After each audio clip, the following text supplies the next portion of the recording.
তো আমি শুনছিলাম নাকি বাংলাদেশের মিস চকলেট ডবল টাইম করতে গিয়ে ধরা পড়ে গিয়েছে।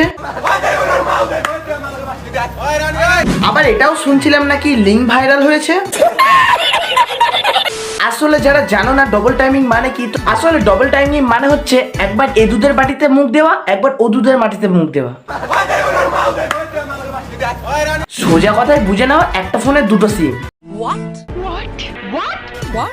সব থেকে বড় কথা মিস চকলেট নিজেই বলে বেড়াতো আমি সিঙ্গেল। সিঙ্গেল সিঙ্গেল বলে তো বেশ ডবল টাইমিং করে বেড়াতে। কেন জানি না আমি যাদেরকে পছন্দ করি তারাই 12 ভাতারি বেরোয়।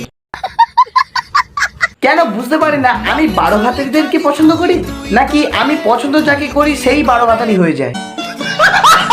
মজা করে বলছিলাম single life is best, Allah seriously নিয়ে নিচ্ছে। সিঙ্গেল সিঙ্গেল বলে বেশ একটা নয় দুটো নয় তিনটে বয়ফ্রেন্ড করে ফেললো। এ মনে হয় 12টা কমপ্লিট করার পরে থামবে।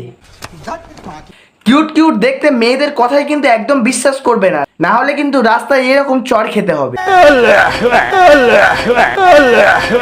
মিস চকলেটকে এক্সপোজ করতে এসে নিজেই কঠিন এক্সপোজের শিকার হলেন কবির সিং লাইট খ্যাত প্লে বয় এসএন রায়হান। এদিক সম্পর্কে রয়েছে, এছাড়া তার মাদক নেয়ার ভিডিও, অশালীন পার্টি করার ভিডিও প্রকাশ এনেছেন মিস চকলেট। কেউ কম যায় না, এ আবার গলা ফাটিয়ে প্রতিবাদ করতে গিয়েছে। চোরের মায়ের বড় গলা। চোর হোক জাত ভালো, চোর হোক জাত ভালো। তোরা নিজেদের ভিতর ঝগড়া কর, তোদেরকে নিয়ে বেশি বড় ভিডিও আমি বানাবো না, কারণ তোদেরকে নিয়ে আমার বেশি বড় ভিডিও বানানোর ইচ্ছা নেই। শুধু ভিডিওটা বানালাম, তোরা এখন ট্রেন্ডে আছিস তাই যদি আমার ভিডিওটা ভাইরাল হয়ে যায়। তো প্লিজ গাইস, যারা যারা নতুন আছো চ্যানেলটাকে সাবস্ক্রাইব করো এবং একটা ভিডিওটা লাইক করে দিয়ে যাও।